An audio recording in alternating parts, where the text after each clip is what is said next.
So, Sal, the Mets dominated the Yankees this season. I know you like that statement. Yes, they did. But what kind of statement did the Mets make against their crosstown rivals? Well, first of all, they showed to me that they're the better team of the two. Now, that doesn't mean anything long run. The Mets have work to do here, get in the postseason, go chase down the Atlanta Braves. But clearly, JJ, the Yankees are going to be a measuring stick for the Mets. It's always the case. The Yankees have historically dominated this rivalry. I have not seen, and I was at the very first one in 1997, I have not seen a Subway Series that was so non-competitive from the Yankees standpoint of things that to me this was shocking, especially in this year when you consider the expectations coming in, or even the way that both teams started coming in, where the Mets got to a point where they're 11 under, Yankees dominating the world of Major League Baseball. I didn't think these Subway Series games would even be relevant. I thought the Yankees would blow the Mets away. It was quite the opposite. I think it was a statement, and I think it means right now the Mets are the better team in town. And I'm not going to fight you on that. It was a whooping across the board. I remember the last time the Mets swept a 4-game Subway Series back in 2013.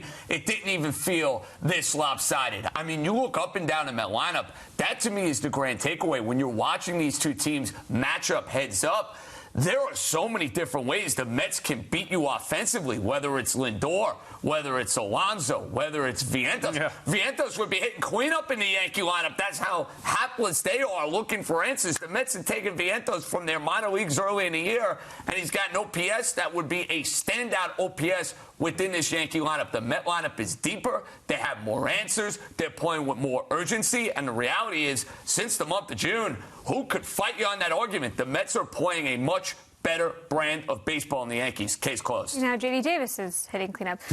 No, but this is really only the second time in Subway Series history that the Mets have swept the Yankees. So if that's not a statement, I don't know what is. But meanwhile, Garrett Cole's struggles against the Mets continued.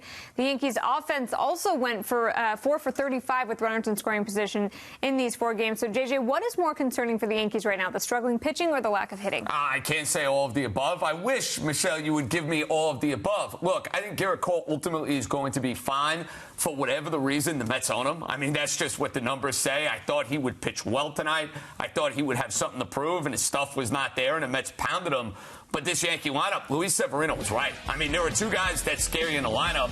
Everybody else, simply put, does not. And after this game, I know Aaron Boone is trying to rally the troops. I'm sorry. It's as stale as it gets, hearing it's all in front of us. I don't know how many times I need to hear that from the Yankee manager. And then I have to hear the Yankee manager praise at bats in the bottom half of the 8th inning when the Yankees are getting smoked in this game. And I'm hearing about first pitch swings and how great the at bats were. Sal, their at bats for a month have been awful. Their pitching has been awful. The fact that they have not lost more ground in the American League East is insane to me. But the Yankees are in a category now. You can't ignore it. It's 7 to 8 weeks where you're with the White Sox, the Angels, amongst the worst teams in baseball. This is not just a bad stretch now. The Yankees have been a bad team for a long time. That is exactly right. The Yankees are in real trouble here. I'm not sure what more people need to see to believe that to be the case. Judge is healthy, Soto's healthy, Cole's back healthy, and the Yankees are one of the worst teams in baseball, as you said,